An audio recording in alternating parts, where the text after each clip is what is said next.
Bismillahirrahmanirrahim. Assalamualaikum warahmatullahi wabarakatuh. Terima kasih kepada penonton yang menonton siaran langsung daripada FB Live kami daripada Diploma Quiz Semester 5. InsyaAllah terima kasih saya ucapkan.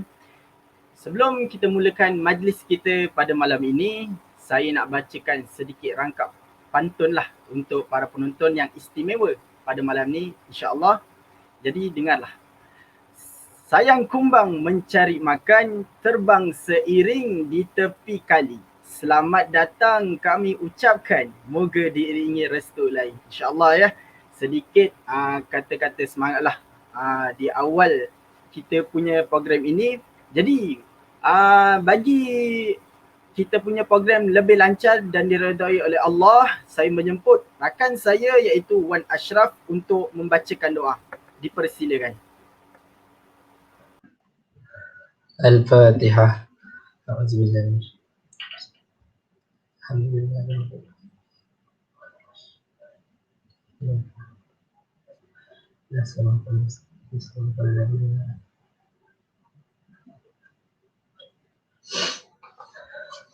A'udzubillah minasyaitonir rajim. Bismillahirrahmanirrahim. Alhamdulillahi rabbil alamin. Wassalatu wassalamu ala asyrafil anbiya'i wal mursalin wa ala alihi wa sahbihi ajma'in. Ya Allah, ya Tuhan kami, hanya padamu sahaja kami panjatkan kesyukuran atas segala rahmat dan berkat-Mu.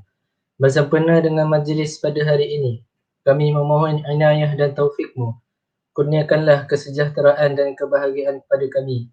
Bukakanlah hati-hati kami, lapangkanlah dada kami supaya kami dapat mengisi ilmu dan pengetahuan yang berguna untuk agama, bangsa dan negara. Ya Allah, ya Rahman, ya Rahim, kami memohon kepadamu agar engkau berkatilah majlis ini dengan limpahan rahmat-Mu. Semoga segala usaha kami dalam menjayakan majlis ini mendapat keredaan dan hidayah-Mu. Sesungguhnya pada hari ini kami berkumpul kerana-Mu, ya Allah. Kami berkumpul untuk menimba ilmu, bertukar pendapat, menyumbangkan buah fikiran, menghubungkan silaturahim dan memberi sokongan ke arah meningkatkan lagi prestasi jabatan kami.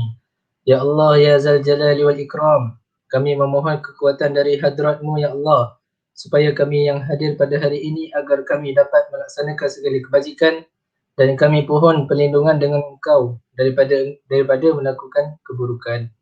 Ya Allah, kurniakanlah kepada kami kekayaan ilmu pengetahuan dan hiasilah diri kami dengan sifat lemah lembut.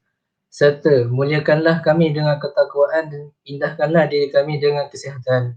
Rabbana hab lana min azwajina wa dhurriyyatina qurrata a'yun waj'alna lil muttaqina imama. Rabbana atina fid dunya hasanah wa fil akhirati hasanah wa qina adzabannar. Subhana rabbika rabbil izzati amma yasifun wa salamun ala mursalin walhamdulillahi rabbil alamin.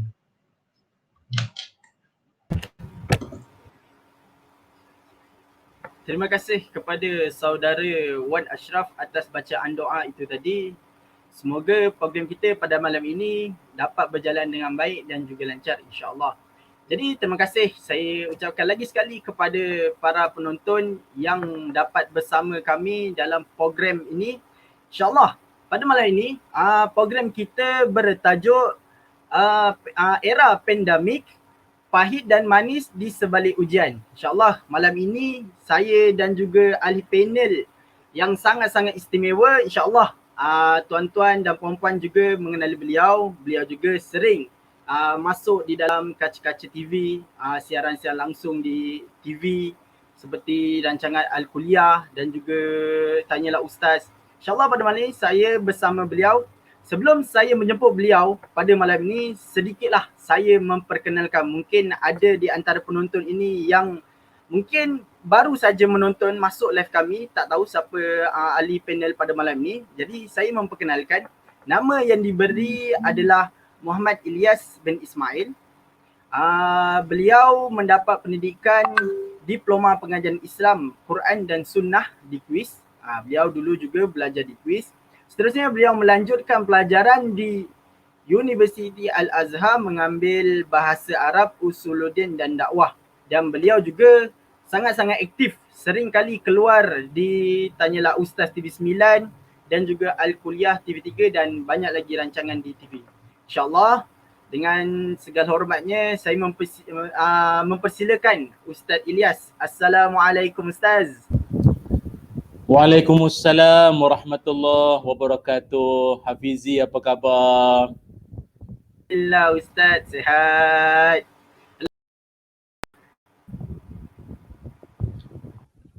Ya, alhamdulillah sihat. Dan dapat bersama kami, terima jemputan kami ini. InsyaAllah tuan-tuan, inilah tetamu yang saya katakan tadi, sangat-sangat istimewa. InsyaAllah tuan-tuan sering nampak beliau di kaca-kaca TV. Jadi kita mulakan kita punya perbincangan pada malam ni Ustaz dengan tajuk era pandemik, pahit dan manis di sebalik ujian. Sangat-sangat tajuk yang kita kongsikan pada malam ini sangat-sangat kena dengan musim yang kita hadapi sekarang ini. Jadi Ustaz, sebagai mukadimah lah, selalunya Ustaz, kalau kita nak dapat manis tu, kita kena tempuh pahitnya dulu Ustaz. Betul Ustaz? Betul. Ya. Jadi saya nak, sebagai mukadimah ini, saya nak bincangkan tentang pahitnya dahulu lah Ustaz ya. Jadi kalau kita tengok ni Ustaz kan, sejak akhir-akhir ni kita tengok dekat TV, banyak sangat orang menerima ujian. Ada yang ada yang setengah orang itu menerima ujian dari segi ekonominya. Ada juga setengah orang itu menerima ujian kehilangan ahli keluarga yang tersayang. Dan seperti kami pula, pelajar-pelajar menghadapi ujian seperti belajar melalui online ni, kadang-kadang ada line sangkut-sangkut. Itu ujianlah yang kita hadapi. Sebenarnya, lain orang, lain ujian dia Ustaz. Betul Ustaz Jadi Ustaz, sebagai mukadimah Ustaz lah, bagaimana Ustaz lihat keadaan sekarang ini supaya psikologi manusia ini kuat, khususnya mentalnya. Kadang psikologi manusia itu sangat lemah, menjadikan mental seseorang itu jadi rendah, jadi jatuh, down. Mereka ambil jalan yang mudah iaitu bunuh diri. Kita tak naklah, dalam Islam sangat-sangat menegah tentang perkara itu Ustaz. Jadi Ustaz, sebagai mukadimah, Ustaz berilah pandangan sedikit tentang perkara ini. Dengan segala hormatnya dipersilakan. Terima kasih. Assalamualaikum warahmatullahi wabarakatuh. Bismillahirrahmanirrahim. Alhamdulillahirabbil alamin. Wassalatu wassalam ala Rasulillah wa ala alihi wa sahbihi ajma'in. Qala rabbi shrah li sadri wa yassir li amri wahlul 'uqdatam min lisani yafqahu qawli, amma ba'du. Terima kasih pada adinda saya selaku moderator, saudara Hafizi, dan seterusnya saya ucapkan terima kasih buat seluruh rakan-rakan, adik-adik para pelajar diploma dakwah kuis, diploma dakwah semester 5 kuis. Saya berasa begitu terharu sekali tiap kali kalau menerima jemputan, pelawaan untuk bersama-sama menjayakan program, khususnya daripada adik-adik para pelajar, mahasiswa, mahasiswi kuis. Maklumlah, kuis juga merupakan salah satu daripada tempat saya pernah belajar dulu sekitar pada tahun 2004 sampai 2007. Itu saya punya tempoh saya belajar masa itulah. Dan ramailah antara pensyarah-pensyarah saya yang sampai hari ini masih lagi berkhidmat di kuis, antaranya Prof Madya, Prof Madya Dr. Farid Ravi, Dr. Syarul Azman, Ustazah Sahalawati, Ustazah Khairun Nisa, dan ramai lagi lah. Mungkin saya tak sempatlah sebut nama seorang-seorang, tapi banyaklah ramai di kalangan para pendidik-pendidiknya yang begitu. Adik-adik para pelajar kuis, jangan lepaskan peluang, tuntut ilmu sebanyak mungkin dengan guru-guru yang hebat tu ya. Baiklah, Hafizi, sekarang ni kita berada di musim-musim sukar, kita berada di musim susah, ataupun tajuk kita era pandemik, pahit dan manis di sebalik ujian. Kita tak nafikan ya, tak pernah kita jangka, tak pernah kita sangka, dan kita tak pernah duga akan apa yang sedang kita lalui ini akan berlaku pada tahun bermula tahun sudah sampailah membawa kepada tahun ini, yang mana akibat daripada penularan wabak COVID-19 ini dia tak sama seperti wabak-wabak yang lain yang menimpa seluruh dunia. Kalau sebelum ni kita pernah dengar macam-macam lah jenis wabak yang lain. Ada yang influenza A, B, Zika, sesama burung, sesama unta, sesama babi, kolera, Ebola, chikungunya, H1N1, denggi dan banyak lagi lah. Tapi kesemua ataupun kebanyakan daripada wabak-wabak tersebut tak adalah sampai ramai orang yang terjejas pendapatan, sampai kibar bendera putih pun ada, sampai hidupnya susah, yang pendapatannya asal okey jatuh jadi B40, M40 semua kan. Jadi benda ni tak pernah kita sangka. Ada yang sampai suatu tahap mencuri. Dia curi apa? Dia curi susu sebab anak dia semalaman menangis tak berhenti-henti. Dia curi susu. Dia bukannya memang dia mencuri tapi kerana nak mengenyangkan perut anak. Bagi rakan-rakan penonton-penonton yang menonton, bagi anda yang dah berumah tangga, tahulah perasaan mak ayah ni. Kalau kita lapar, kita boleh tahan, kita boleh macam gagahkan jugalah, kita boleh senyap, apa sajalah, kita cari jalan tidur aje lah kalau lapar sangat kan. Tetapi bagi seorang bayi, kalau dia lapar, tangisan dia itu akan meresahkan mak bapak, sampai kadang-kadang ada mak ayah tak mampu nak berfikiran rasional. Tu yang mencuri ada, terpaksa. Dia dah tertekan sangat. Sebab itu saya nak mengajaklah para penonton semua supaya kita ni jangan cepat judge orang ataupun menghukum. Apalah susah sikit, doa lah, jangan lupa Tuhan, semayang jangan tinggal. Awak cakap senang lah, awak tak berada di tempat orang-orang berkenaan yang sedang diuji dengan musibah. Cakap senang lah. Dan lebih dahsyat daripada itu Hafizi, sejak daripada penularan wabak COVID-19 ini, jumlah manusia ataupun orang-orang yang mengalami masalah kemurungan, depression itu makin meningkat. Rupanya dulu KKM ataupun Kementerian Kesihatan Malaysia pernah buat kajian dulu beberapa tahun sudah. Kata mereka menjelang tahun 2020, masalah tekanan mental akan jadi masalah nombor 2 paling berbahaya selepas sakit jantung. Kalau mungkin waktu tu bila kita dengar saja kajian-kajian ni, kita rasa macam ya ke? Takkanlah dunia makin maju, kecanggihan sedia ada, apa nak senang dapat, makanan boleh datang depan pintu, makanan pun boleh datang pakai order Food Panda, Grab Food semua, COD bagai-bagai semua. Takkanlah orang akan tension, takkan ada stres lagi. Tahun 2020 dibuat kajian, mendadaknya jumlah manusia yang mengalami tekanan mental. Dan rupanya apa yang kita fikir atau apa yang dikaji itu rupanya betul-betul berlaku, iaitu memang ramainya manusia yang mengalami masalah tekanan mental. Ada yang mengalami dipanggil sebagai MDD ataupun Major Depressive Disorder, kemurungan ataupun bahasanya kemurungan, ataupun BD, Bipolar Disorder, perubahan gangguan mood yang drastik daripada gelak, seronok, happy, tiba dia boleh menangis seorang-seorang, tiba dia menangis. Ada, boleh jadi. Jadi keadaan ini semua agak membimbangkan kita. Namun oleh kerana itu, sebagai seorang beriman, kita sebagai orang Islam ni Hafizi dan semua para penonton, satu pegangan kita yang perlu kita semat dalam jiwa kita adalah Nabi Muhammad sallallahu alaihi wasallam, baginda Nabi sendiri ada menyebutkan dalam satu hadis, kata Nabi, innallaha ta'ala idza ahabba qauman ibtalahu. Apa maknanya?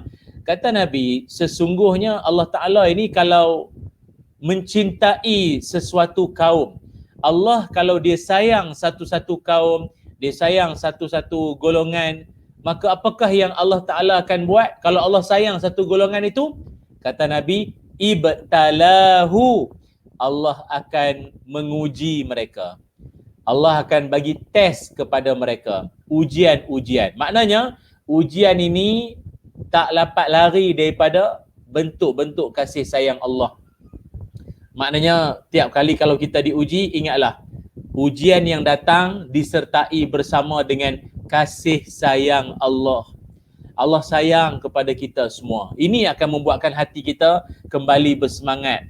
Ada ketikanya dalam hidup, kalau manusia ni dah lama tak ada ujian, dah lama tak ada musibah datang, takut dia lalai, takut dia lara. Sebab itu dalam Quran juga Allah Ta'ala ada menyebutkan, wa asa an takrahu syai'an wa huwa khairul lakum. Boleh jadi kamu benci satu benda padahal benda itu baik bagi kamu. Sadaqallahul azim. Betul, ayat tu mengajar kita bahawa senantiasa bersangka baik pada Allah. Sungguh pun kita berhadapan dengan musim-musim sukar ini, sebagaimana tajuk kita iaitu tentang pahit dan manis era pandemik ini. Walaupun dalam kepahitan yang sedang kita lalui ini, ada tak dia punya manis-manis dia? Manisnya ada tak? Ada. Siapa kata tak ada? Kalau dalam Quran Allah Ta'ala sebut apa? Inna ma'al usri yusra. Sesungguhnya bersama-sama dengan susah itu kesenangan. Walaupun sekarang ni musimnya susah, tak dapat hadir dalam kelas, berhadapan dengan pensyarah, berbincang dengan kawan-kawan secara bersemuka. Tapi satu kelebihannya apa? Kita dapat kelebihan di mana belajar di rumah. Dalam masa belajar di rumah, kita juga dapat apa? Jimat banyak benda. Tak perlu nak bergerak ke sana sini, ke sana ke sini, ke sana ke sini. Tak payah banyak pergerakan, keluar duit, isi minyak, tak payah. Duduk di rumah diam-diam je. Macam saya sendiri pun berceramah. Baru-baru ni ceramah dengan orang Johor, pagi dengan orang Sarawak, petang dengan Johor, malam dengan orang Kedah. 1 sen pun tak perlu keluar duit nak pakai kapal terbang ke, duit minyak ke, tak payah. Duduk depan laptop, duduk depan handphone, dapat menyampaikan kuliah, menyampaikan pengisian kepada jemaah-jemaah. Dan penonton-penonton bukannya orang Malaysia saja, ada dari Singapura, dari Brunei, Indonesia, daripada selatan Thailand juga yang menonton sama, daripada Australia pun ada. Jadi nampak tak? Rupanya di kala pahit yang kita sedang lalui ini ada manisnya. Ada manisnya, ada hikmah yang sedang Allah Ta'ala nak ajar kita. Saya ingat kalau tak kerana pandemik COVID-19 ini, saya sendiri Hafizi saya sendiri pun tak tahu rupanya ada apps ataupun aplikasi Google Meet, Zoom, apa lagi ada StreamYard macam kita tengah guna sekarang ni. Dan saya pun tak tahu macam mana cara nak ramaikan crowd, macam mana nak edit video. Ini semua hikmah. Sebab itu dalam hidup, siapa-siapa yang boleh mampu melihat pada hikmah, maka dia akan berasa hatinya tenang.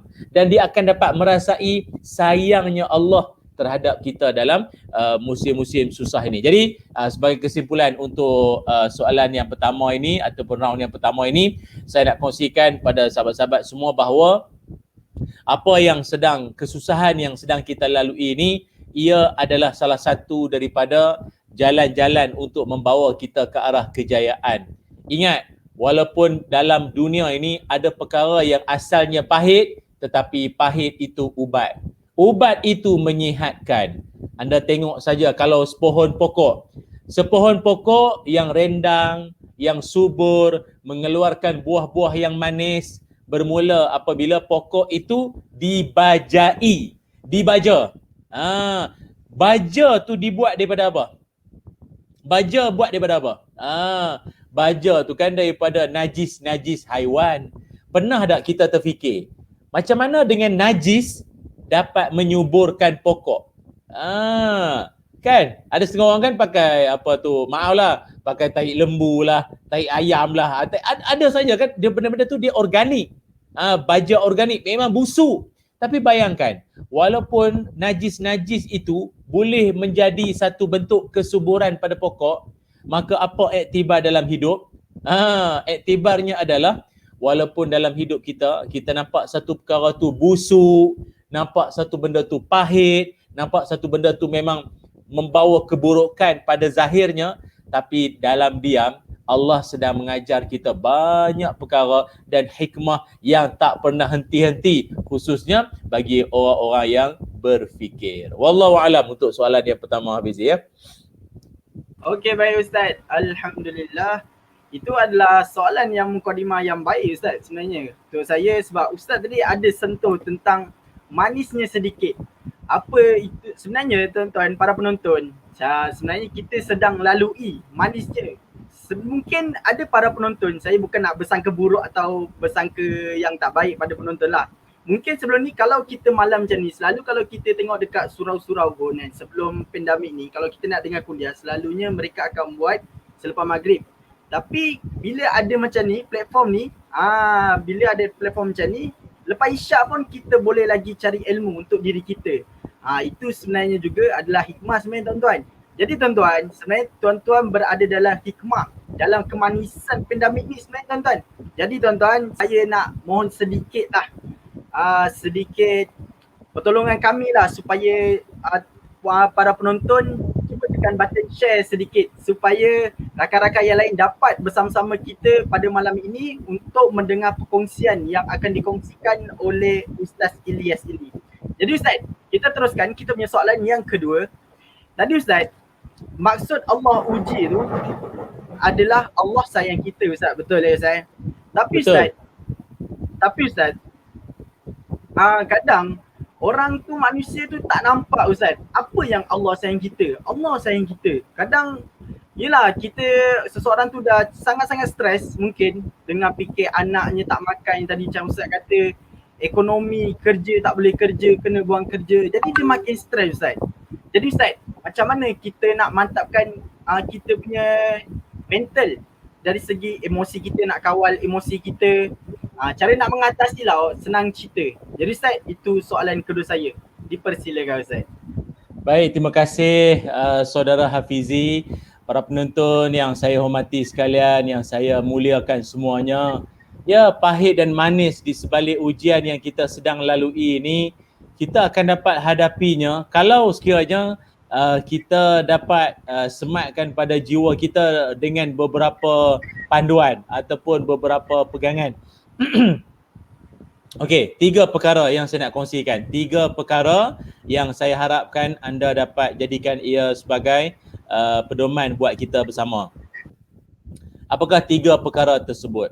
Setiap kali musibah yang didatangkan oleh Allah Ta'ala kepada kita ini, ianya takkan berlaku kecuali dengan izin daripada Allah Subhanahu Wa Ta'ala. Yang tu kita kena pegang, yang tu kita nak kena ingat. Apa kata Allah Ta'ala? Ma asaba min musibatin illa biiznillah. Kata Allah, tidakkan datang satu musibah kecuali ianya berlaku dengan izin daripada Allah Subhanahu Wa Ta'ala. Kalau dah namanya ianya dengan izin dari Allah, maka tak layak sama sekali bagi kita sebagai hamba ini untuk nak mempersoal, untuk nak mempertikai. Dia tu orang baik, orang yang selalu pergi masjid, orang rajin semayang berjamaah, dia pula orang yang selalu buat kerja dakwah. Pasal apa pula dia yang kena pakai gelamping? Kenapalah dia yang positif COVID? Kenapalah dia pula yang meninggal? Kenapa dia, kan macam-macam orang cakap macam tu.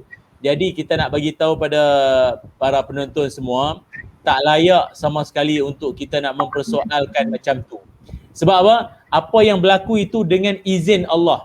Kalau dah namanya izin Allah, tak kisah awak tu ustaz, awak tu mufti, awak tu penceramah, awak tu belajar kuis kan, belajar di mana-mana sekalipun, orang masjid, orang bukan kaki masjid sekalipun, kalau Allah Ta'ala izinkan musibah tu kena, maka tetap orang tu akan kena. Namun, seperti yang saya katakan tadi, mungkin musibah yang menimpa seseorang itu, dia berupa 3 perkara. Dia berupa 3 perkara yang saya nak sebutkan ini. Apakah 3 perkara tersebut? Yang pertama sekali iaitu, ada setengah orang Allah timpakan pada dia musibah yang berupa atau dipanggil sebagai ibtila. Ibtila. Apa makna ibtila? Ibtila ni maknanya satu musibah yang ianya datang dengan tujuan Allah nak mengangkat darjat dia. Allah nak angkat darjat dia dan Allah nak bagi pahala yang lebih pada dia. Allah nak bagi pahala yang banyak kepada dia. Bila dia kena musibah tu, kan bila setengah orang kan, orang baik-baik. Dan biasanya ibtila ni kena kat siapa? Kena orang baik-baik. Para rasul, nabi-nabi, orang soleh. Sebab apa? Sebab Allah nak bagi pahala yang lagi banyak dekat dia. Pahala apa? Pahala redha, pahala sabar, pahala tabah. walaupun dikutuk, dikecam, di leftkan grup WhatsApp dia oleh admin, apa sajalah, dia boleh bersabar, maka Allah akan mengangkat darjat dia. Untuk pengetahuan Hafizi dan semua para penonton, tahukah anda ulama-ulama hebat dulu-dulu ni bukan semuanya tubuh badannya sihat. Ada di kalangan mereka ni diuji dengan sakit. Ada seorang ulama namanya Ibnu Khafif rahimahullah. Ulama yang nama Ibnu Khafif ni seorang ulama terkenal daripada Naisabur. Ibnu Khafif ni dia mengalami masalah buah pinggang. Dia ada sakit buah pinggang. Kalau zaman sekarang ni wallahu alam lah, barangkali selalu ulang-alik pergi dialisis lah. Cuci buah pinggang tu kan. Ibnu Khafif. Tapi satu benda yang kita kagum dengan ulama ini, walaupun dia sakit pinggang, kalau dia semayang dia mesti di masjid. Kalau dia solat mesti di masjid. Tapi kalau dia nak ke masjid, macam mana dengan sakit pinggang semua? Orang terpaksa papah dia. Anak murid dia akan papah dia pergi ke masjid. Sampai ada orang cakap pada dia, Tuan Syekh, kalau dah tak sihat tu kan, semayang jelah di rumah, solat jelah di rumah kan. Apa kata dia? Kalian semua kalau mendengar laungan hayya 'alas salat,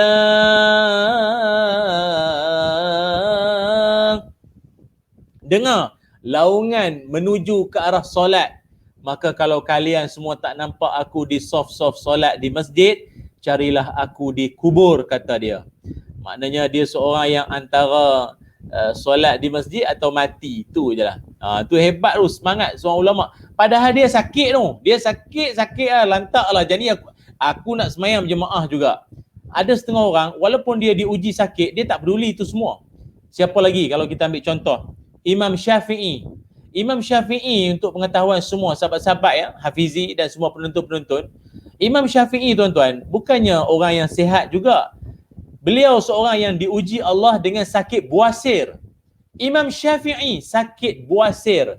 Dan sakit buasir yang dideritai oleh Imam Syafi'i bukannya buasir yang biasa-biasa. Kadang-kadang sampai berdarah kalau dia duduk lama, akibat mengarang kitab ke, akibat dia duduk lama saja, maka dia akan berdarah. Sakit buasir ni sakit yang tak boleh cakap lah, memang sakit sungguh. Tapi dalam pada itu Hafizi, walaupun Imam Syafi'i ni sakitnya buasir, tetapi beliau telah pun mengarang 174 buah kitab-kitab agung, karya-karya agung yang beliau telah berjaya hasilkan. Kita yang sihat, tak ada buasir, tak ada apa ni, sihat walafiat lagi, apa yang kita karang Ke duk main Facebook siang malam, ngadap TikTok apa, tengok benda belara banyak Ya Allah, cuba tengok orang soleh, walaupun hidup dia penuh dengan musibah, ujian, kesakitan, keuzuran, sikit pun tak menghalang dia daripada memperbanyakkan amal ibadah dia. Termasuklah juga Profesor Buya Hamka. Profesor Buya Hamka cukup terkenal sebagai seorang ulama yang berani menyatakan kebenaran sampai dia dipenjarakan. Hafizi dan para penonton tahu tak? Salah satu daripada karya beliau, Profesor Buya Hamka, iaitu kitab tafsir Al-Azhar, merupakan sebuah kitab tafsir yang dikarang beliau dari tirai besi. Dari dalam penjara. Walau di sebalik atau di dalam penjara, beliau tetap mengarang kitab lagi. Hidup penuh musibah. Tapi musibah lah, aku nak tambah pahala lagi. Inilah manusia yang mereka ini ada ibtila. Maknanya musibah tu datang, tetapi dia harungi dengan jiwa yang positif, dengan jiwa yang bersemangat, asalkan ketaatan pada Allah tu tak pernah goyah. Itu yang pertama, namanya ibtila. Yang kedua, disebut sebagai musibah yang datang, yang menimpa pada orang-orang yang dia bukanlah jahat, tapi mungkin kadang-kadang sekali-sekala tu dia kot terlalai seketika, lara sekejap, tersasar seketika, lalu dia terbuat dosa, terbuat dosa. Lalu akhirnya Allah datangkan musibah dengan tujuan kafarah. Apa makna kafarah? iaitu sebagai nak menghapuskan dosa-dosanya. Sebagaimana dalam hadis Nabi SAW bersabda, kata Nabi, satu orang yang ditimpakan dengan pelbagai bentuk kesusahan, kepayahan, kepenatan, derita jiwa, hatta syaukata yushakuha, ada tertusuk duri, dia tertusuk duri, kot terpijak duri ke, tertusuk dengan jarum ke mungkin, maka apa dia akan dapat? Kaffarallahu biha min khatayahu. Allah akan menghapuskan dosa-dosanya yang telah lalu. Itu kelebihan orang yang diuji dengan musibah. Ada orang diuji dengan musibah banjir. Ada orang diuji dengan musibah hilang barang tersayang. Ada orang diuji dengan musibah sakitnya berpanjangan. Ini semua sebagai tujuan apa? Allah nak hapuskan dosa-dosanya. Kot kita ni ada duk mengutuk, membawang pensyarah mungkin. Kot ada kita duk menipu kawan mungkin. Kot ada yalah duit mak ayah bagi guna ke jalan tak betul. Jadi Allah Ta'ala ujilah sikit, kafarah, bagi settle di dunia ini, moga di akhirat kita dah terlepas nanti. Itu sebagai penghapus dosa.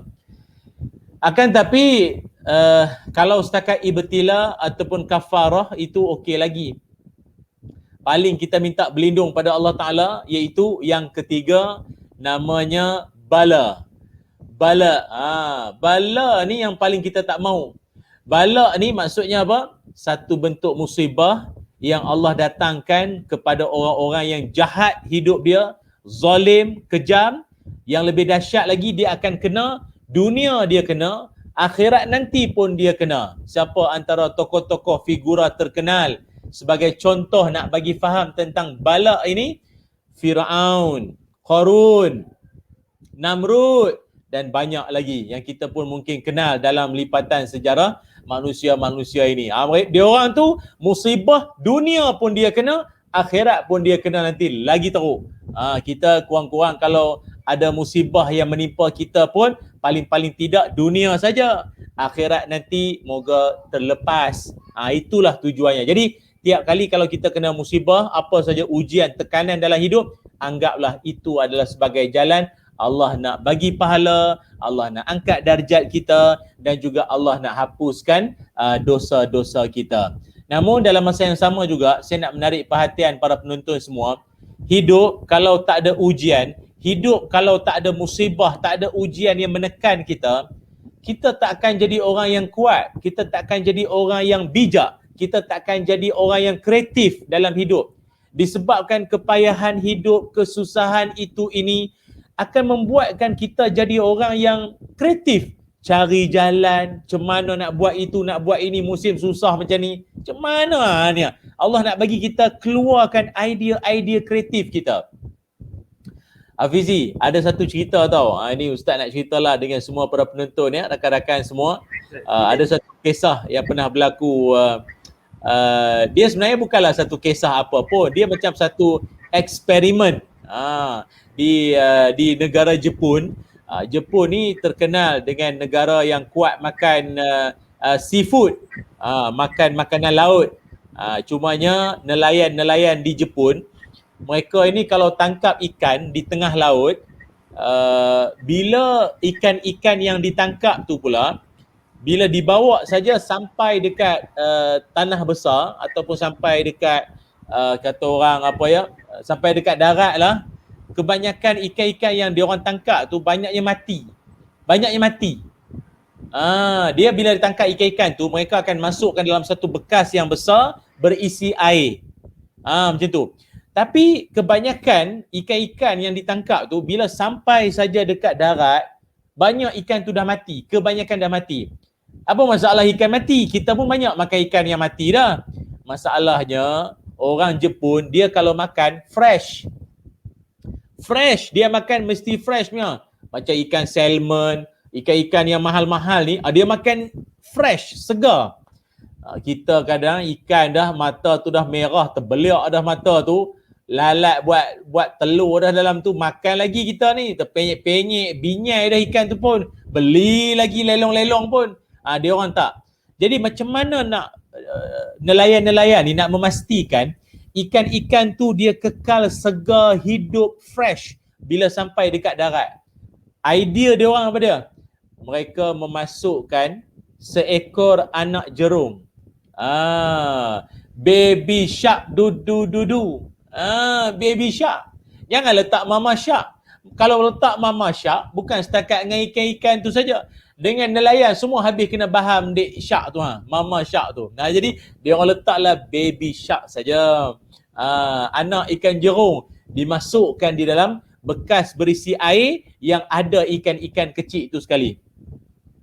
Kawan-kawan, para penonton semua, Hafizi tahu tak apa yang berlaku? Kesannya apa dia? Bila sampai dekat darat, ikan-ikan yang hasil tangkapan tadi tu dimasukkan dalam bekas yang berisi air dan diletakkan bersama dengan anak ikan jerung tu. Apa jadi? Tak ada seekor pun yang mati. Tak ada yang mati. Semuanya hidup. Sebab apa? Sebab dia orang sibuk berlari. Baby shark dudu, baby shark dudu. Berlari kena kejar. Takut punya pasal. Dia orang takut berlari. Lari takut kena baham dengan anak jerung tu. Maknanya apa? Kadang-kadang dalam hidup kita perlukan jerung.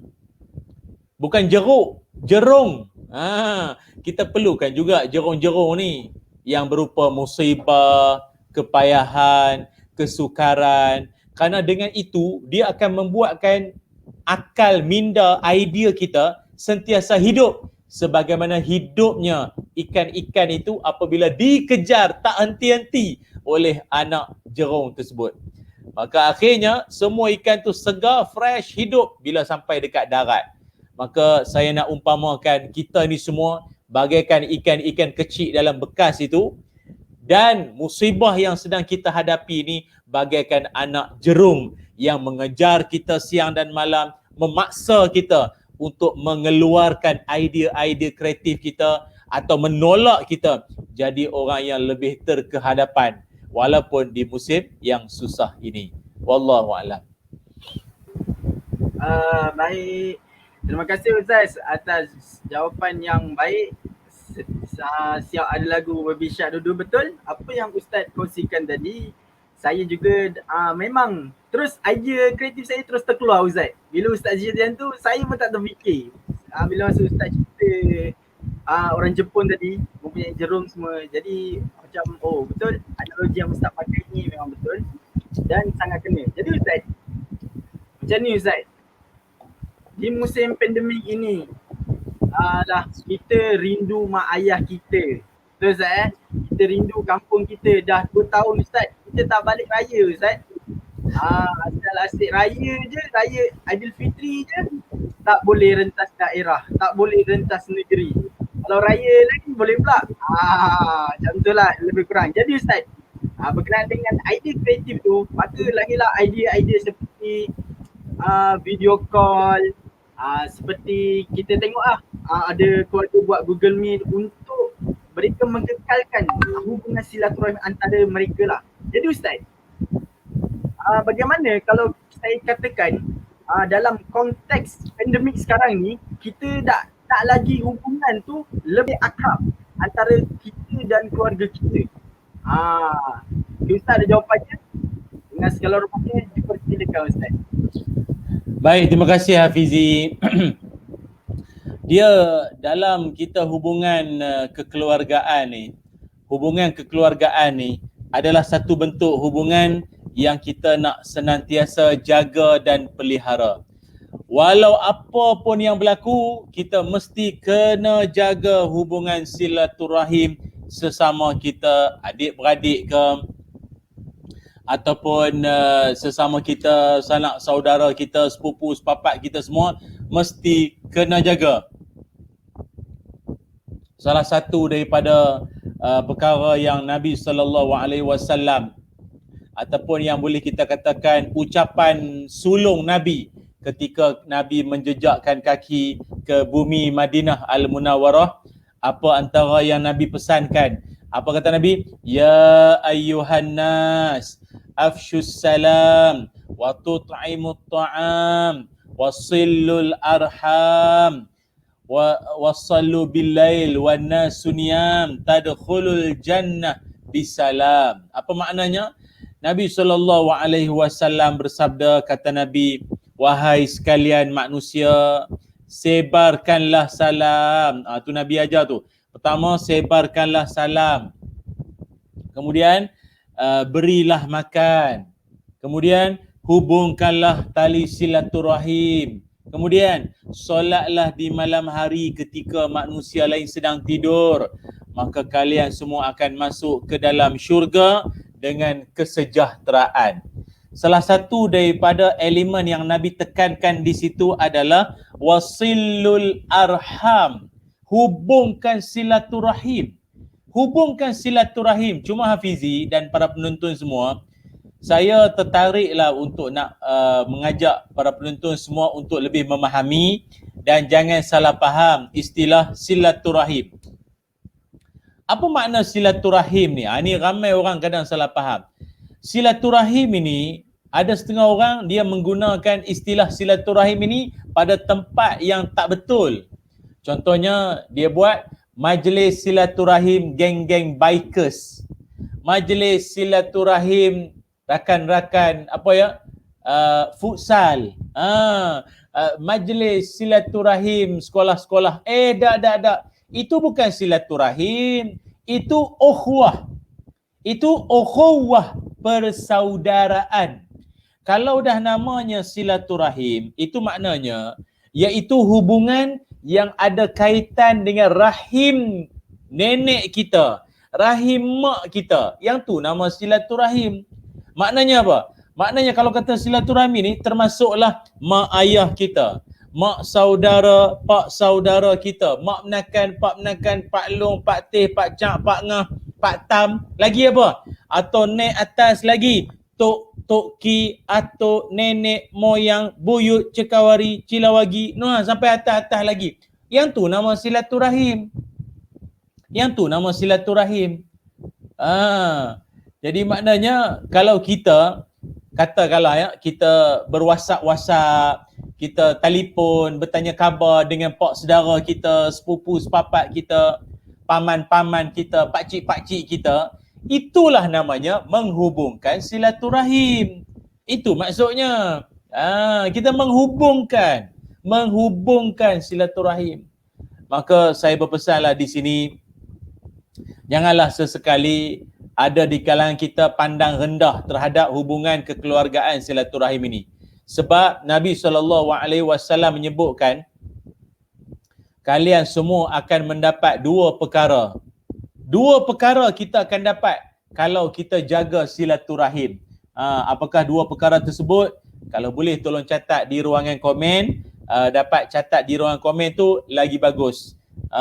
Qayyidul ilma bil kitabah. Ikatlah ilmu dengan mencatat. Apa dia? Iaitu yang pertama sekali, kata Nabi SAW, atau saya sebutkan kedua-duanya sekali. Kata baginda Nabi, man ahabba an yubsata lahu fi rizqihi wa yunsa'a lahu fi asarihi falyasil rahimahu.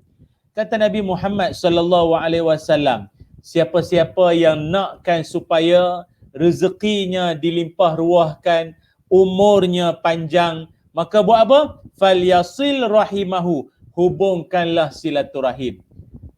Siapa yang nak supaya rezeki dia diluaskan, luas pintu rezeki dia, lagi dipanjangkan usianya. Ada orang kan Hafizi dia nak umur panjang, kayuh basikal, makan vitamin, panjat gunung, skipping, jaga pemakanan. Betul lah nak bagi sihat, umur panjang. Tapi tahukah anda, dengan menjaga hubungan silaturahim itu jugalah merupakan jalan untuk kita dapat rezeki yang luas dan juga kita punya umur akan dipanjangkan oleh Allah Subhanahu wa taala. Ingat tu. Baik kawan-kawan yang hormati sekalian. Oleh kerana itu, mengapa ataupun apakah caranya untuk kita nak jaga silaturahim, jaga perhubungan kita sesama ahli keluarga ini. Bagaimana caranya? Yang pertama sekali, number one, nombor satu, walaupun dengan jarak jauh, tak dapat balik kampung, tak dapat nak mengunjung, tak dapat nak berziarah, tapi boleh dengan secara maya atas talian ke pakai handphone, bermodalkan handphone saja. Apa dia? Pertama sekali, kita bertanya khabar. Tanya khabar. Bertanya khabar, dalam masa yang sama kita juga mendoakan dia. Dia sebenarnya, kita ni dalam hidup bermasyarakat, salah satu daripada cara lah ya untuk kita nak kata orang apa, untuk mengeratkan hubungan kasih sayang kita sesama silaturahim adik-beradik, keluarga kita ni semua. Salah satu caranya adalah dengan saling mendoakan satu sama lain. Yang pertama, doakan. Boleh tak dalam grup WhatsApp apa, cucu Tok Ngah, contoh, grup WhatsApp cucu cicit Tok Ngah, contoh, cucu cicit Kak Senah, contoh. Nama grup family WhatsApp hampa lah. Saya main tembak itu, tak tahulah nama betulnya apa. Okey, cuba kita letak sekali-sekala doa dalam tu. Doa yang berupa apa? Nabi SAW bersabda, kata Nabi, ma min muslim yad'u li akhihi bi zahril ghaibi illa qala al malak walaka bimislih. Nabi SAW bersabda, tidaklah seorang muslim yang dia mendoakan saudaranya dalam keadaan saudaranya tak tahu yang dia doakan dia. Dia tak tahu pun, ada sepupu dia doakan dia, ada anak saudara, anak buah, anak menakan doakan dia, dia tak tahu pun. Apakah anak saudara, apakah yang sepupu itu akan dapat? Kata Nabi, akan ada malaikat yang akan doakan balik. Dia copy paste balik doa tu untuk kita yang doakan tadi. Contoh, kawan-kawan nanti dalam grup family nanti kan, try lah buat sekali. Ya Allah, semoga bapa saudara, pak cik, pak long, pak teh, pak ngah ku ini dalam grup WhatsApp ini semua panjang, pak tam semua. Allah panjangkan umur, berikan rezeki yang berkat, diberikan kesihatan berpanjangan. Amin. Kata Nabi, ada malaikat yang akan copy paste balik doa tu kat kita balik. Contoh tadi kita doa apa? Kan kita kan selalu tension. Kita kata, habis asyik saya je doakan orang lain. Habis saya siapa nak doa? Salah fahaman begitu. Sebenarnya, bila kita doakan orang, ada malaikat kata Nabi, dia akan doakan balik walaka bimislih. Untuk engkau juga apa yang kau doakan. Macam tadi saya doa apa tadi? Moga dipanjangkan umur, moga diluahkan rezeki, diberikan kesihatan. Maka kata malaikat, engkau juga dapat umur panjang, engkau juga dapat rezeki yang luas, engkau juga dapat tubuh badan yang sihat. Itu dia. Boleh tak? Lepas pada ni, mulakan. Okey, dalam grup WhatsApp ke, atau direct personal WhatsApp ke, ataupun personal telefon ke kan, dengan pak saudara kita ke, sepupu sepapak kita ke apa, buat begitu. Ataupun dengan mak ayah sekalipun, begitulah, doakan orang tua kita. Itu yang pertama. Itu caranya. Yang keduanya adalah kita membantu. Membantu dari segi apa? Kod-kod kita ada dapat tahu dalam kalangan sepupu kita ada yang terkesan, dibuang kerja, pendapatan terjejas, dipotong gaji, ataupun macam-macam lah musibah yang dia sedang hadapi, maka bantulah mereka dulu. Ini bukan saranan saya, ini adalah saranan Allah dalam Quran. Allah Ta'ala berfirman, wa'budullaha wa la tusyriku bihi syai'a wa bil walidaini ihsana wa bizil qurba wal yatama wal masakin ila akhiril ayat.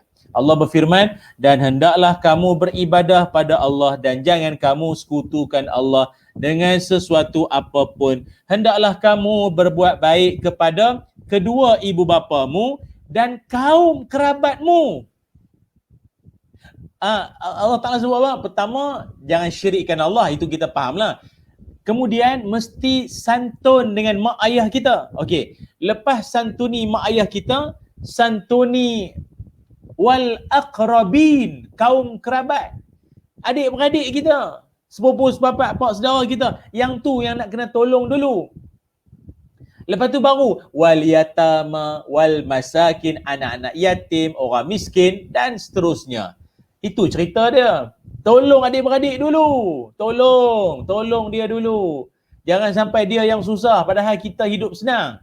Itu yang kedua. Membantu saudara kita yang sedang dalam kesusahan. Itu caranya. Walaupun dengan jarak jauh. Boleh transfer account, transfer duit. Bagilah RM50 ke RM100. Berapalah ikut kemampuan. RM50 ke. Tanda kita ingat kat dia. Tanda ingat. Sebab itu saya selalu berpesan, tuan-tuan semua, ada lebih bagi tanda ingat. Kan? Tak bagi langsung tanda kedekut yang tu. Tak bagi langsung tanda kedekut. Boleh ke? Ada benarnya. Itu yang kedua. Okey. Dan yang ketiganya adalah, yang ketiganya ini saya tak tahulah tuan-tuan mampu buat ke tidak, tapi kalau boleh buat, itu lagi bagus. Menyatakan bahawa kita sayang pada mereka semua. Katakanlah bahawa kita sayang pada mereka semua. Kan Pak Su kita, Pak Teh kita bagi tahu bahawa kita sayangkan dia, kita doakan dia, kita senantiasa mengharapkan dia dalam keadaan yang baik-baik, sayang pada dia. Mak ayah kita, sebab dalam hadis Nabi SAW bersabda, man ahabba rajulu akhahu falyukhbirhu annahu yuhibbuh. Hadis riwayat Imam Abu Daud. Kata Nabi, bila engkau cintakan seseorang, beritahu dia. Tapi nanti dulu, seseorang tu saudara. Jangan pula bagi tahu dengan perempuan mana pula cun pula nampak seorang budak perempuan ni rasa nak try bagi tahu dia bahawa kita cintakan dia. Ada hadis, ada dalil. Jangan cari penyakit, kau salah guna hadis ni pula Bukan itu maksudnya. Maksudnya dalam usaha mengeratkan kasih sayang perhubungan ini, bagi tahu dia bahawa kita sayangkan dia, kita sangat kasihkan dia kerana Allah. Maka itu juga adalah jalan untuk mengeratkan perhubungan keakraban kita ataupun silaturahim kita. Hafizi, wallahu alam untuk soalan itu. Baik, terima kasih Ustaz atas jawapan itu tadi. Alhamdulillah. Jadi tuan-tuan, sebenarnya manis yang saya masukkan dengan tajuk tadi, sebenarnya kita dah dapat rasa sebenarnya bibit-bibit manis tu sebenarnya. Apa yang Ustaz terangkan dalam konteks keluarga, sebenarnya kita dah dapat. Mungkin sebelum ni kita bersama dengan ahli keluarga kita, kita lebih bantu luah daripada adik-adik kita mungkin sebelum ni. Jadi lepas ni setelah Ustaz tadi menyebut, sebenarnya adik-beradik dahulu, baru wal yatama dan wal masakin. Jadi tuan-tuan, selepas ini bermula pada saat ini, kalau kita nak bantu orang luar dari keluarga dahulu, kita tengok adik-beradik kita dulu. Kalau anda ada adik-beradik kita yang mengalami tekanan dari segi kewangan dan dari segi mental, kita bantu je. Mungkin dari segi kewangan kita boleh beri sedekah pada dia. InsyaAllah dengan cara itu kita dapat mengeratkan lagi hubungan silaturahim antara kita dan juga adik-beradik kita. Jadi para penonton, kami mempunyai saya sangat-sangat syorkan mengalu-alukan para penonton untuk mengajukan soalan di ruangan komen di bawah. Nanti saya insya-Allah saya nampak saya akan bacalah. Jadi Ustaz, soalan saya nak meraihkanlah para penonton dengan yang memberi soalan pada kita. Saya nak meraihkan, saya bertanya pada, saya akan bacakan lah. Jadi soalan dia insya-Allah. Ada soalan ke?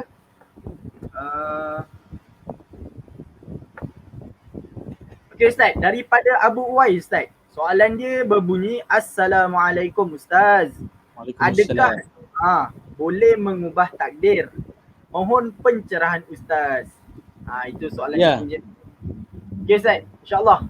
Silakan. Baik, terima kasih Abu Uwais atas soalan yang bagus, yang sering juga kita menerima soalan-soalan yang sebegini rupa berkaitan tentang adakah doa ianya boleh mengubah takdir. Ada satu hadis Nabi SAW daripada Salman Al-Farisi radhiyallahu anhu, kata beliau, aku mendengar bahawa Nabi bersabda, yang dapat menolak takdir hanyalah doa.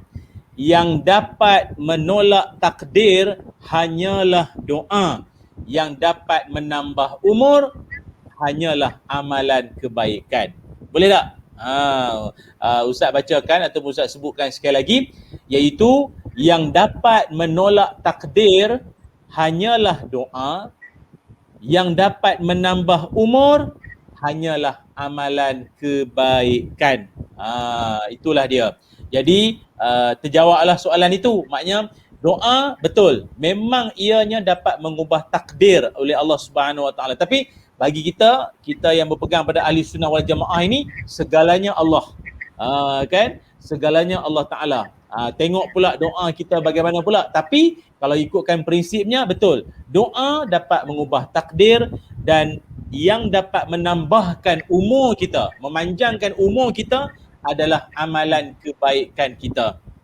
Itu maknanya kalau mungkin seseorang itu, kalau ikutkan ukuran umur dia, meninggal pada tahun sekian, hari sekian, masa sekian, tapi kerana doanya itu boleh mengubah takdirnya, boleh mengubah. Ataupun dalam masa yang sama, amalan-amalan soleh yang dia buat tu, maka dengan itu umurnya dilanjutkan lagi. Sebab itu kita kalau kawan-kawan bila sambut saja birthday, kita akan sambut dengan sebut apa? Moga Allah panjangkan usia. Kalau ke bawah duli tuanku, kita akan kata moga Allah lanjutkan usia tuanku. Kalau Indonesia, dia punya lagu dia, panjang umurnya, panjang umurnya, panjang umurnya serta mulia, serta mulia. Panjang umurnya. Itu doa minta panjang umur. So salah satu daripada jalan untuk umur kita dipanjangkan Allah adalah dengan menambahkan amal-amal soleh kita. Itu.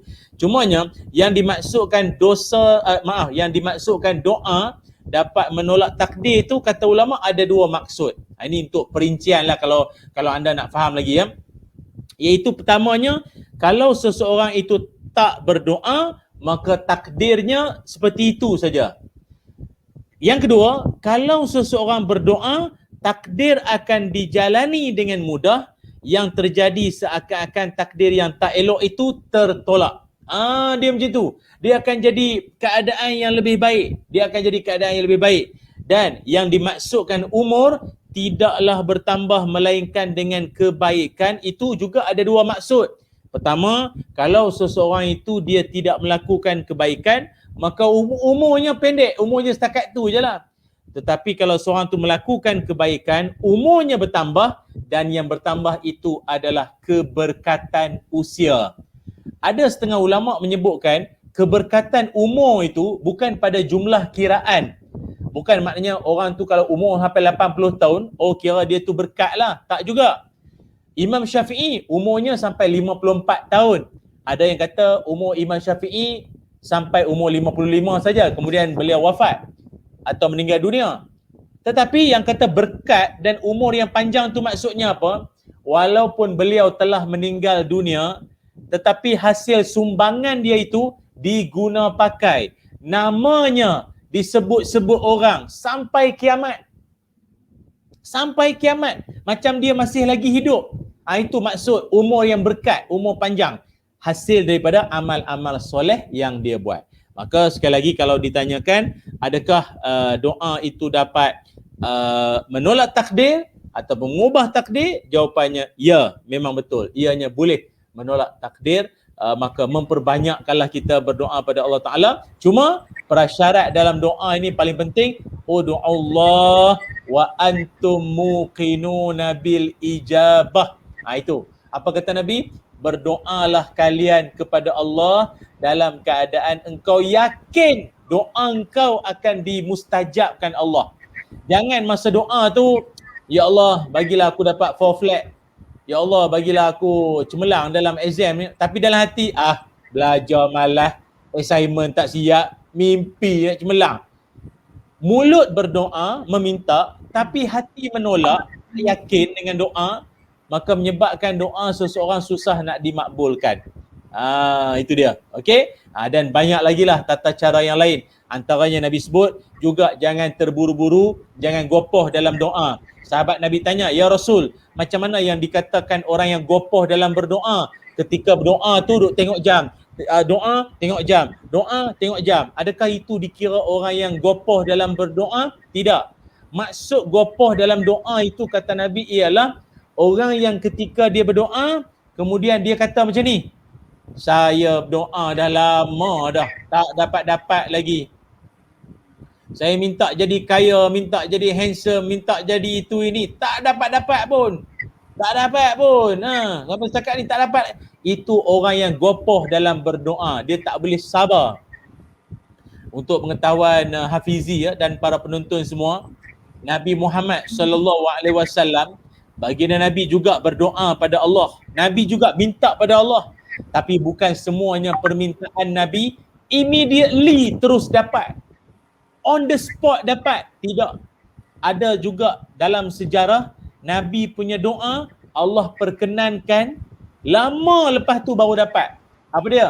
Iaitu peristiwa di mana Nabi minta pada Allah pertukaran arah kiblat. Daripada asalnya semayang menghadap ke arah Masjidil Aqsa di Palestin, Nabi minta dan berdoa pada Allah supaya menghadap ke arah Baitullahil Haram. Hafizi dan para penonton semua tahu tak? Nabi minta doa, minta pada Allah. Berapa lama akhirnya barulah arah kiblat daripada Masjidil Aqsa di Palestin menghadap ke arah Masjidil Haram. Ambil masa berapa lama? Berapa lama tempoh yang Nabi berdoa pada Allah sampai akhirnya barulah diperkenankan. Setengah riwayat kata 16 bulan. Setengah riwayat kata 17 bulan. Tapi berbelah bulan lah. Maknanya setahun apa setahun setengah. Mungkin lebih kurang lah. Setahun setengah lebih kurang. Baru makbul. Baru diperkenankan permintaan Nabi. Maknanya kita kalau baru berdoa petang semalam, tiba-tiba hari ni terus minta terus dapat, mimpi awak jangan macam tu, relax brother.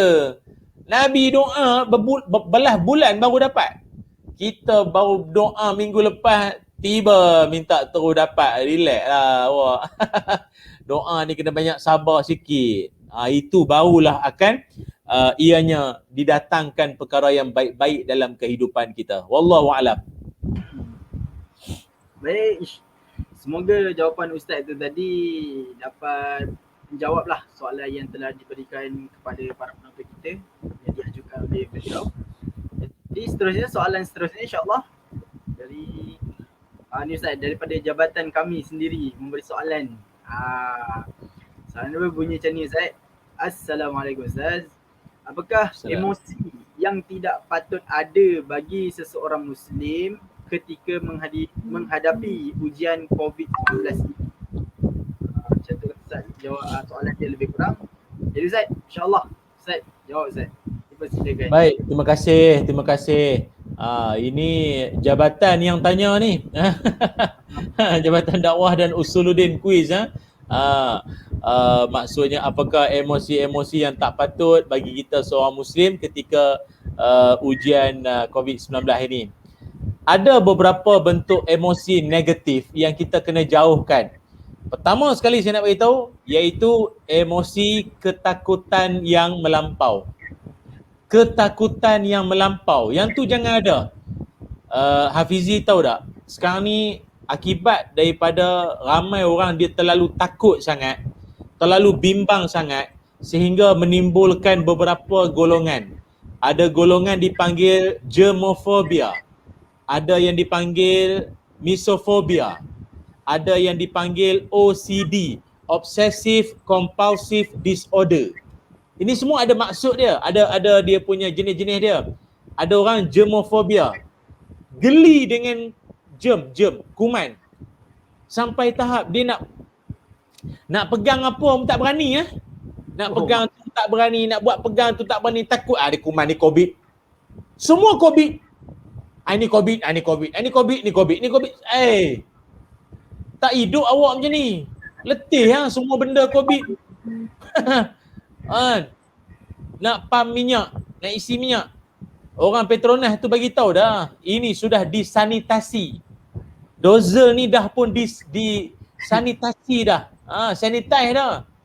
Ya ke? Siap lapik pakai tisu lagi. Takut dia kata ni COVID. Baru batuk sikit. Lain macam. Kena jolok hidung Kena swab test ni. La ilaha illallah, kau teruk sangat. Janganlah macam tu. Tapi itulah kan, sekarang ni ramai orang dah bertenang-tenang lah. Awal dulu Hafizi, kan. Ustaz ingat lagi, coronavirus ni kan berasal dari Wuhan, China. Lepas daripada tu kan raya Cina, Gongsi Pak Choi, kan banyak limau, buah oren banyak. Punya takut orang nak makan oren. Pasal apa? Orang tanya, ni oren daripada mana ni? Oren Johor ke oren Perak ke mana? Tak, ni oren daripada China. China? Oh tanah. Ini coronavirus. La ilaha illallah, kau pun masalah. Aduh, lagi apa? Paling teruk sekali, ada orang, ni tak tahu lah, ni orang lah cerita. Dia nak order nasi goreng Cina pun takut. Allah Akbar. Masya-Allah. Padahal yang goreng tu mamak. Nama over lah, la ilaha illallah. Inilah emosi-emosi yang pelik-pelik yang tak sepatutnya ada. Jangan melampau sangat. Relax brother. Bukan kita memandang rendah. COVID is real. COVID memang ada. Varian sekarang pula memang ada pun. Tetapi jangan sampai melampau sangat takut. Kata Imam Syekh Al-Maraghi rahimahullah. Kata Imam Al-Maraghi, kata beliau, seseorang yang takut tanpa ilmu. Dengar. Takut tanpa ilmu akan menyebabkan seseorang itu mati sebelum mati. Kan. Kata Syekh Al-Maraghi rahimahullah, siapa-siapa yang takut, tak ada ilmu, tanpa ilmu, maka dia umpama mati sebelum mati. Hidup dia bagaikan mati. Habis nak buat tu tak berani, yang ni takut, tu takut, ni tak berani takut. Semua takut, tak ke mana. Mati macam tu. Jadi maknanya jangan takut melampau-lampau sangat. Atau OCD, Obsessive Compulsive Disorder. Takut tak tentu arah. Dia rupanya kajian Hafizi rupanya jumlah mikroorganisma di dunia ini bukannya jumlahnya sikit. Mikroorganisma di dunia ini jumlahnya banyak. Yang kata mikroorganisma ni termasuklah kuman, virus, bakteria, fungus, alga dan adik-beradiknya semua. Wa akhawatuha. Adik-beradiknya semualah. Virus ni atau kuman mikroorganisma ni berapa banyak jumlah dia? 20 kali ganda melebihi haiwan-haiwan yang kita nampak. Yang zirapah, yang gajah, yang rimau, yang kancil, yang buaya, apa lagi, yang monyet.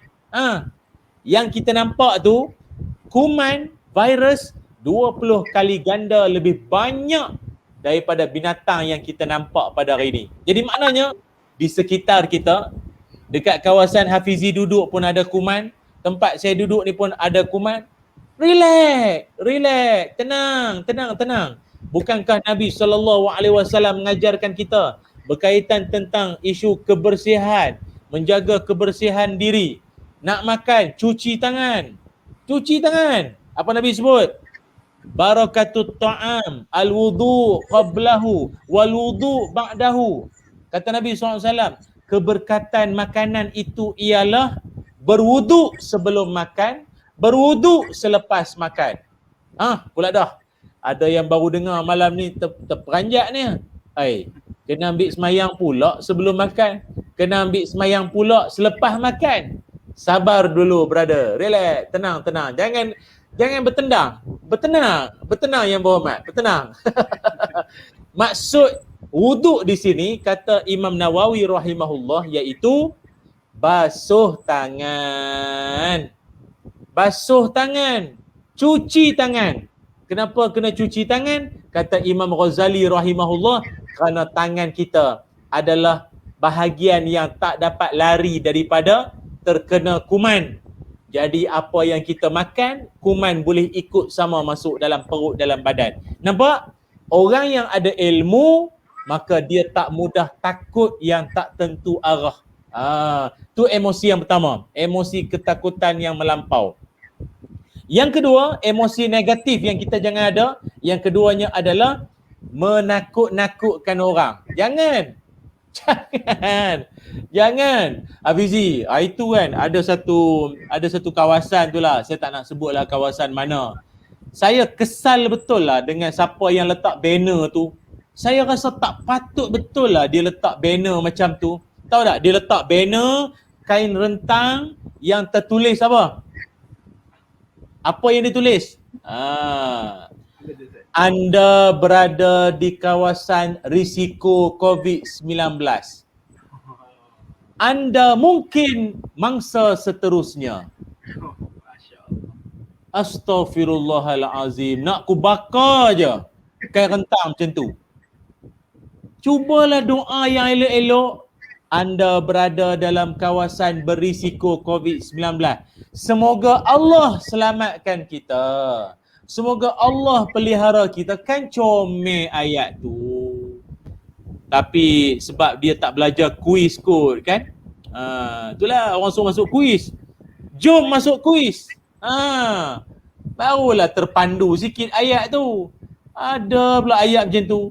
Dia kata anda berada di kawasan COVID-19. Anda mungkin mangsa seterusnya. Okeylah. Kalau dia bertegah juga nak pakai ayat macam tu, kita nak twist sikit dengan macam ni. Di depan masjid kuis tu, depan Masjid Al-Azhar kuis tu, letak banner kain rentang ayat macam ni. Neraka itu sangatlah panas. Anda mungkin penghuninya. Allahu Akbar. Bertobat depan masjid juga. Sujud semua. Kan kalau cakap macam tu, orang cakap apa?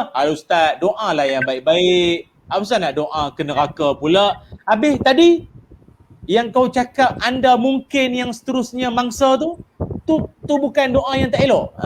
Doalah yang elok. Pertama, jangan takut yang melampau. Kedua, jangan menakut-nakutkan orang dengan satu benda yang tak pasti. Wallahu a'lam. Alhamdulillah. Betul Ustaz. Bahasa tu sangat-sangat memainkan peranan Ustaz ya. Dengan beza lah orang yang masuk kuis dengan orang yang tak masuk kuis. Promote nampak. Jadi para penonton, nakkan anak-anak yang bahasanya elok, teratur, jomlah masuk kuis. Alah-alah Ustaz, dua dalam satu Ustaz. Jadi Ustaz, sedar tak sedar Ustaz, saya anggap Ustaz jawab tadi adalah sekali penutup lah. Boleh Ustaz ya? Boleh. Mandangan kita dah di penghujung pertemuan sebenarnya Ustaz. Sebenarnya ada banyak lagi soalan daripada penonton Ustaz, tapi lain kali lah. Macam mana Ustaz? Lain kali lah. Lagi satu soalan yang boleh lagi Ustaz InsyaAllah. Boleh? Lain kali. Lain kali. InsyaAllah Ustaz pun dah bagi hint kat situ. Lain kali lah. Saya insyaAllah ada InsyaAllah. Saya cuba baca berikan soalan kepada daripada para penonton kepada tetamu jemputan seterusnya insyaAllah. Jadi Ustaz, saya mewakili Diploma Dakwah semester 5. Ini adalah salah satu kami punya program di bawah subjek kami tersendiri Ustaz. Tahniah. Ini adalah satu program kami yang telah lecturer kami suruh, ya, satu tugasan kami lah. Jadi saya ucapkan terima kasih Ustaz kerana dapat bersama kami pada malam ni. Jadi Ustaz, sebagai penutup saya minta sedikit doa daripada Ustaz lah untuk sebagai penutup program kita pada malam ini. InsyaAllah Ustaz boleh? Boleh insyaAllah. Hafizi, pensyarah nama apa yang minta supaya dibuatkan program ni? Oh, Ustaz ni Muhammad Hakim bin Arsyad. Allah Allah. Kenal Zat? Nanti kirim salam. Baik insyaAllah. Dia pun mungkin ada pada malam ni bersama kita insyaAllah. Ya ke? Ustaz Saya Hakim rasa ada sekali? InsyaAllah rasa ada ni dia. Okey. Sampaikan salam pada Ustaz Hakim dengan lafaz Assalamualaikum. Kita dah tukar Ustaz, masuklah kuis pesan mak. Comel. Alhamdulillah ya. Jadi Dia kalau hashtag masuk kuis ni malam ni. ya, masuklah kuis pesan mak. Maknanya bukan anak saja masuk kuis, dengan mak-mak kali masuk kuis. Itu lagi bagus. Betul Ustaz. Oh ya, kawan Ustaz Mustafa Kamal. Masya Allah, ini ulama-ulama hebat. La hawla wala quwata illa billah. Maaflah saya ni kalau program dengan student, kadang-kadang dia masuk air sikit lah saya ni. Jadi merapu sikit. Tapi bukan apa, kita maklumlah umur sebaya kan Hafizi kan.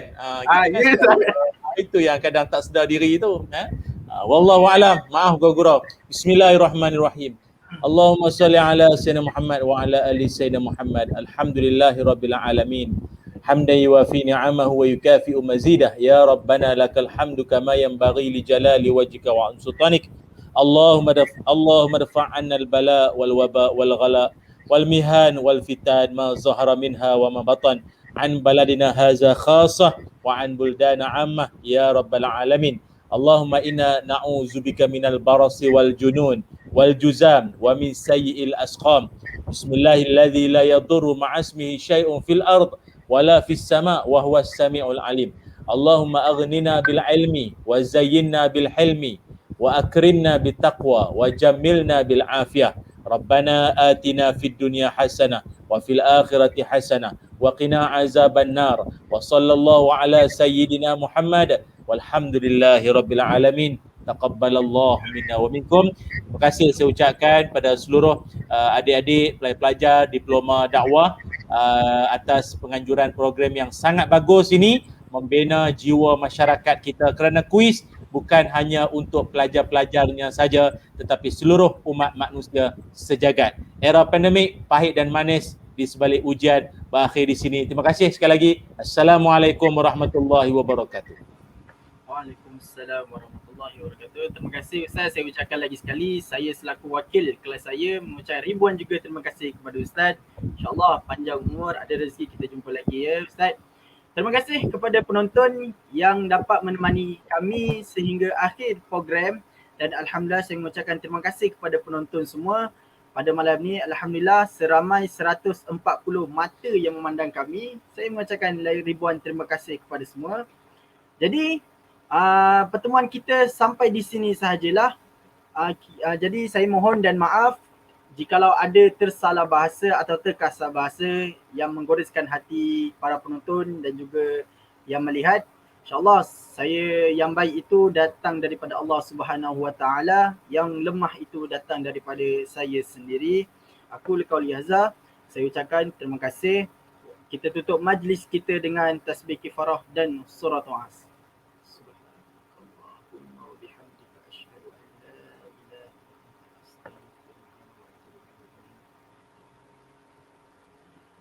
Allahu a'lam. Assalamualaikum warahmatullahi wabarakatuh.